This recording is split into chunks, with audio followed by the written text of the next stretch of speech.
Áreas de lesão comuns: locais do espaço comprometidos, ramificações de nervos periféricos ou locais de imobilidade, assim como próximos a superfícies rígidas ou proeminências ósseas. Com relação aos processos patológicos, eles podem ser mecânicos ou isquêmicos vasculares. Os mecânicos são traumas diretos, esmagamento, alongamento, fricção ou ainda compressões associadas a fenômenos vasculares. E os isquêmicos vasculares envolvem compressão, seguido de estase, seguido de hipóxia do tecido nervoso, edema, fibrose, principalmente intrafascicular e também extrafascicular, e inflamação do tecido conectivo que reveste o nervo. Neuropatias compressivas periféricas, sobretudo aquelas que afetam o membro superior. Antes de iniciar a caracterização de cada uma das neuropatias a seguir, gostaria de descrever sobre os componentes do disco intervertebral para que possamos, a posteriori, utilizar essas informações em benefício da explicação de todo o processo que acontecerá a partir de lesões que acometem o disco e raízes nervosas. O disco é formado perifericamente por lamelas ou lâminas concêntricas de anel fibroso, que é constituído por uma fibrocartilagem bastante resistente, sobretudo formado por fibras colágenas que dispõem-se seguindo orientação oblíqua em relação ao centro do disco. Cada lamela é formada por fibras colágenas dispostas em um sentido oblíquo que é perpendicular com relação às fibras que compõem a lamela seguinte. Logo, isso assegura maior resistência à periferia circular do disco frente às cargas mecânicas que lhe serão impostas pelo uso do dia a dia. A periferia do disco é inervada por nervos sinovertebrais, aqueles mesmos nervos que também inervam as meninges, ramos sensitivos que partem das raízes nervosas. Portanto, fissuras nas lamelas do ânulo fibroso ou do anel fibroso podem causar dor. Já o centro do disco, também conhecido como núcleo pulposo, é de consistência gelatinosa e composto por grande conjunto de substâncias, entre as quais glicosaminoglicanos, água, metaloproteínas, prostaglandinas, fosfolipase A2, sendo esta última uma enzima altamente irritativa aos nervos sinovertebrais ou mesmo às raízes nervosas que estão muito próximas aos discos intervertebrais. Em caso de extravasamento do conteúdo nuclear, pelas fissuras das lamelas do ânulo fibroso ou anel fibroso, podem provocar irritação química dos tecidos nervosos, resultando em dor de grande intensidade. É muito importante destacar que o disco, por este motivo, também pode ser fonte de dor. Com relação às raízes cervicais, as estruturas que formam e que cercam o forame intervertebral podem comprometer o espaço de passagem das raízes nervosas. Portanto, os mecanismos fisiopatológicos que provocam compressões ao nível dessas raízes são mecânicos, circulatórios e químicos. Os mecânicos se resumem às protrusões ou extrusões discais, a hiperplasia das articulações oncovertebrais, que são próprias da coluna cervical, ou ainda hiperplasias facetárias ou das articulações hipofisárias, também os osteófitos. Os circulatórios envolvem, sobretudo, isquemia, e os químicos envolvem irritação pela liberação de fosfolipase A2, que estará em contato direto com essas raízes nervosas. Com relação ao plexo braquial, os pontos vulneráveis do plexo braquial são o triângulo dos escalenos, espaço costoclavicular e o espaço do peitoral menor. A lesão do plexo é muito comum em nadadores e arremessadores. Os mecanismos fisiopatológicos que afetam o plexo são, sobretudo, mecânicos e circulatórios. Entre os mecânicos, a má postura, movimentos repetitivos e alterações anatômicas podem afetar esse plexo, enquanto que os circulatórios se restringem também a eventos isquêmicos locais. Com relação ao nervo mediano, as principais síndromes compressivas vão ser aquelas que afetam a parte cervical e o membro superior, envolvendo a cervicobraquialgias, a síndrome do túnel do carpo, muito comum em ciclistas, com pessoas que se mantêm em extensão do punho por período prolongado, síndrome do pronador redondo ou síndrome do escrivão, podem também produzir o efeito de compressão deste mesmo nervo mediano. Em relação ao nervo radial, as síndromes compressivas estão relacionadas a cervicobraquialgias, epicondilite lateral ou cotovelo de tenista e também tenossinovite de Quervain, além da síndrome do supinador. Já com relação ao nervo ulnar, as síndromes compressivas que afetam esse nervo têm relação com aquelas que comprimem o sulco epicôndilo olecraniano, que é aquele que a gente comumente acerta na quina da cadeira, compressões do túnel de Guyot e lesões comuns no cotovelo de arremessadores e no punho de ciclistas. Nervo supraescapular. Este é um nervo muito importante que pode também ser comprimido e está relacionado a lesões de protrusão anterior do ombro ou ainda de depressão abrupta do ombro. E essas lesões comumente afetam praticantes de arco e flecha, tenistas, jogadores de vôlei e também arremessadores. Com relação ao nervo axilar, as síndromes compressivas estão relacionadas a fraturas do colo do húmero, lesão associada ao uso de muletas e também à abertura de paraquedas. Síndrome de Whiplash ou chicote da região cervical. Dano ao tecido neural que é inevitável, direta ou indiretamente, por uma desaceleração brusca em automóvel, por exemplo, que é muito comum. Disfunções neurais da coluna vertebral. Na região torácica, as compressões de raízes nervosas, medula espinal e dura mater são muito incomuns. O que existe ali é um maior envolvimento da cadeia simpática e também uma relação da coluna torácica com a distrofia simpático-reflexa ou síndrome da dor complexa regional. Região lombar. Os pontos vulneráveis são os forames intervertebrais e o canal vertebral. Os mecanismos fisiopatológicos que afetam o tecido neural são mecânicos, entre eles estenose do canal vertebral ou estenose foraminal, traumas e químicas, como também a irritação química proporcionada pela liberação de fosfolipase A2 em situações em que há fissuras nas lamelas do anel fibroso. Com relação aos membros inferiores, os nervos periféricos destes membros são lesionados ou por traumas diretos ou por compressões insidiosas, ou ainda por irritação química. Com relação ao nervo ciático, as possíveis compressões podem acontecer nas raízes lombosacrais, de L4 e S2, ao nível do piriforme, na famosa síndrome do piriforme, e em compressões ao longo do trajeto, como na região posterior da coxa, e também em decorrência de traumas diretos. Nervo tibial. Ele pode ser comprimido ao nível do túnel do taço e calcâneo, gerando fascite plantar neurogênica. Assim como seus ramos interdigitais podem ser comprimidos, gerando neuroma de Morton, ou a famosa metatarsalgia, presentes comumente em corredores, dançarinas, arremessadores de peso e pessoas que fazem uso prolongado de sapato do bico fino. Nervo fibular. As suas compressões, elas normalmente são externas e também pode ser estirado em tosses em inversão. Normalmente, traumas ao nível da cabeça da fíbula podem também gerar compressões, assim como a síndrome do compartimento anterior da perna. As lesões nesse nervo são muito comuns pelo uso de sapatos com fivelas. Nervo femoral e nervo cutâneo lateral da coxa. As compressões que acometem esses nervos, elas normalmente podem estar envolvendo as raízes de L1, L2 e L3, e o nervo cutâneo lateral da coxa normalmente está envolvido com a meralgia parestésica. Seria aquela sensação de dormência e formigamento da face lateral da coxa. Nervo obturatório. Normalmente ele pode ser estirado em movimentos de hiperabdução ou hiperflexão do quadril, e a sua compressão normalmente acontece ao nível da região adutora da coxa. Lesões desse nervo são comuns em atletas que praticam esportes que envolvem corrida, chute e rotação com mudança de direção. Como dito na aula anterior, a avaliação é formada pelo exame de condução nervosa e pelos testes neurodinâmicos, além de também haver um espaço muito importante para a palpação dos tecidos neurais. Mas, a princípio, falaremos do exame de condução nervosa.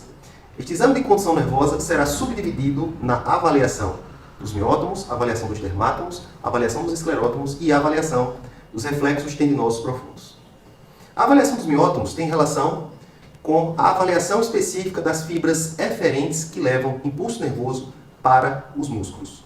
Então, avaliaremos assim músculos que são inervados por uma mesma raiz nervosa. Por este motivo, faremos sempre uma avaliação comparativa, sempre que isso for possível, relacionando um lado que foi afetado com o lado contralateral. Por isto, avaliaremos a força de um grupo muscular, comparando simultaneamente com a força do grupo muscular contralateral. E a partir disto, aquelas diminuições de força do lado afetado poderão indicar disfunção neural associada àquele nível neurológico que está sendo testado. Com relação à avaliação dos miótomos do quadrante superior, incluiremos nessa avaliação de C1 a T1. Para avaliarmos o miótomo de C1, solicitaremos do paciente uma flexão da cabeça. Pediremos para que ele possa olhar para baixo. Só que antes disso, nós vamos resistir a este movimento para verificar se existe diminuição dessa força. Vamos lá? Ok. Para avaliarmos o miótomo de C2, solicitaremos do paciente um movimento oposto. Pediremos extensão da cabeça. Para isso, pediremos que o paciente tente olhar para o teto e, no instante que ele realizar esse movimento, impediremos este movimento com a resistência manual. Para avaliarmos o miótomo de C3, solicitaremos, a princípio, uma inclinação da cervical para um lado, depois compararemos essa força com a inclinação contralateral. Primeiramente, empurra minha mão. Ok.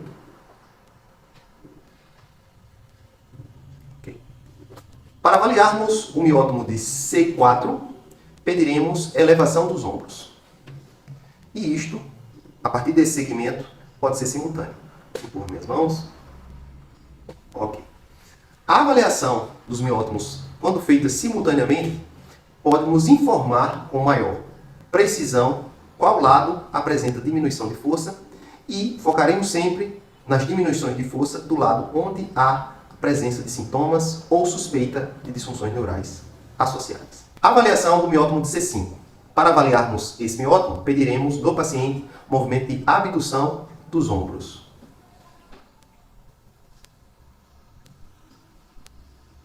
Ok?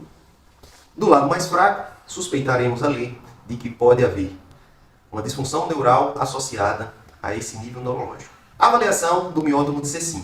Pediremos, nesta mesma posição, o indivíduo realize flexão do cotovelo. Pode começar? Ok. Avaliação do miótomo de C7. Pediremos ao paciente para que ele faça extensão do cotovelo. Ok. Avaliação do miótomo de C8. Pediremos que ele realize extensão dos polegares simultaneamente. Ok. Avaliação de T1. Pediremos que, com os dedos abertos, que o paciente faça uma força de aproximação dos dedos. Aperta bem os dedos. Segura, segura, segura, segura, segura. Ok. E assim concluímos a avaliação dos miótomos do quadrante superior. Lembrando que, se de um lado houver diminuição de força, isso pode ser indício de uma possível disfunção neural num segmento neurológico que está sendo avaliado. Avaliação dos miótomos do quadrante inferior. Nesta avaliação, incluiremos os miótomos de L1 a S2. Para avaliarmos os miótomos de L1 e L2, solicitaremos que o paciente sentado sobre a maca posicione seus braços na borda oposta da maca, para que ele não venha cair. E, nesta posição, solicitaremos bilateralmente flexão do quadril. Faço o movimento. Para testarmos esse miótomo, ofereceremos resistência a essa flexão do quadril. Ok? E perceberemos se existe diferença de força com relação a esses grupos musculares. Avaliação do miótomo de L3. Solicitaremos que o paciente realize extensão do joelho. Ok? Avaliação do miótomo de L4. Solicitaremos o movimento de dorsiflexão do tornozelo bilateralmente e ofereceremos resistência a esse movimento. Ok? Avaliação do miótomo de L5. Solicitaremos extensão dos hálux. Ok? Avaliação do miótomo de S1. Pediremos que o paciente estabilize bem a coxa, evitando que ela venha se elevar durante o movimento. E nesta posição, pediremos flexão plantar e ofereceremos resistência a esse movimento. Não deixe a perna subir, não deixe a perna subir. Isso. Ok. Avaliação do miótomo de S2. Pediremos que o paciente realize um movimento de flexão com os dedos. Relaxa um pouquinho. Faz o movimento. Ok.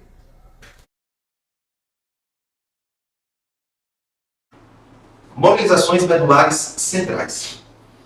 Na mesma posição do teste de flexão cervical passiva, que foi mostrado dentro dos testes neurodinâmicos, baixa só mais um pouquinho aqui desse lado. Ok. Tenta manter o estendido dentro da flexão. Realizaremos na porção cervical um aumento progressivo das tensões sobre a medula espinal, sabendo que faremos um apoio sobre a região cervical, cordão cranial, com a mão caudal, um apoio sobre o vento.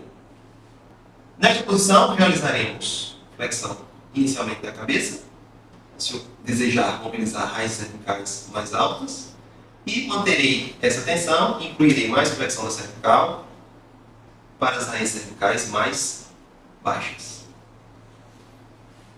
Vou baixar um pouquinho. Quando dispusermos de uma bola, como esta, poderemos utilizá-la como apoio para que possamos aumentar a tensão sobre a parte periférica do sistema nervoso, não somente de um lado, mas bilateralmente, ao mesmo instante que produziremos também um aumento na tensão neural sobre as porções medulares, sobretudo se relacionando com a região cervical. Outra forma de realizarmos esse mesmo aumento da tensão neural seria apoiar os calcanhares sobre uma parede e repetir os movimentos para a região cervical. Ao final de cada ciclo de 20 repetições, o mesmo teste de flexão cervical passiva precisa ser realizado para reavaliarmos como está a situação, sobretudo, da medula espinal deste paciente, se ela refere dor, sobretudo após uma tensão neural provocada como esta. Manobra tensionante para o nervo ulnar. A posição de partida é muito parecida com a do teste do nervo mediano. Portanto, pediremos para que o paciente realize uma abdução do ombro a 100 e 110 graus, mantendo o cotovelo a 90 graus. A coxa do terapeuta vai apoiar a face interna do braço do paciente. A mão lateral do terapeuta vai realizar extensão do punho e a mão medial vai estar deprimindo o ombro sobre a região superior do mesmo. Nessa posição, realizaremos pronação, rotação lateral do ombro e flexão do cotovelo até encontrarmos a tensão neural adversa. Nessa posição, podemos realizar flexo e extensão do punho, flexo e extensão do cotovelo, depressão do ombro, pronossupinação, ou ainda realizarmos inclinação da cervical do paciente com retorno à posição neutra. Tem que inclinar e voltar. Todos esses movimentos podem ser utilizados para mobilizarmos o nervo ulnar e o preferencial deve ser aquele que vai alcançar no final da tensão máxima o sintoma que é queixado pelo paciente. Então, este deve ser escolhido previamente a partir de testes que serão feitos em cada articulação. Faremos um total de 20 repetições para o movimento que foi escolhido. Ao final disso, reavaliaremos o paciente. Manobras deslizantes para nervos periféricos do membro superior. Essas manobras vão produzir um efeito de deslizamento do nervo sobre as interfaces mecânicas muito maior do que as manobras tensionantes. Para isto, provocaremos o aumento da tensão proximal com a diminuição da tensão distal e, no momento oscilatório seguinte, faremos o inverso. Aumentaremos a tensão no segmento distal e diminuiremos no segmento proximal, como mostrado para a manobra deslizante do nervo mediano. Vamos deprimir o ombro sem aumentar a tensão sobre o punho e na fase seguinte elevaremos o ombro, aumentando a tensão no trato do nervo mediano sobre o punho. E oscilaremos entre essas duas porções. Esse movimento deve ser combinado e lento, sem produzir nenhum tipo de desconforto em nenhum momento. Os critérios de repetições são os mesmos que foram informados anteriormente. Manobra deslizante para o nervo radial. Uma posição muito parecida com a do teste de tensão neural, realizaremos uma elevação do ombro, mantendo a tensão sobre o punho, e na fase seguinte diminuiremos a tensão sobre o punho e aumentaremos sobre a região do ombro. Oscilaremos entre esses dois momentos, fazendo um total de 20 repetições por ciclo. Manobra deslizante para o nervo ulnar. Realizaremos extensão do punho com pronação, manteremos o apoio da mão sobre o cotovelo e realizaremos o aumento da tensão sobre o punho com diminuição da tensão sobre o ombro, com a elevação do mesmo. Na fase seguinte, realizaremos uma diminuição da tensão sobre o punho e o aumento sobre o complexo articular do ombro. Oscilaremos entre essas duas posições, lembrando da ênfase, no caso do nervo ulnar, para o quarto e o quinto dedo em extensão. Faremos um total de 20 repetições por ciclo e reavaliaremos o paciente ao final de cada ciclo.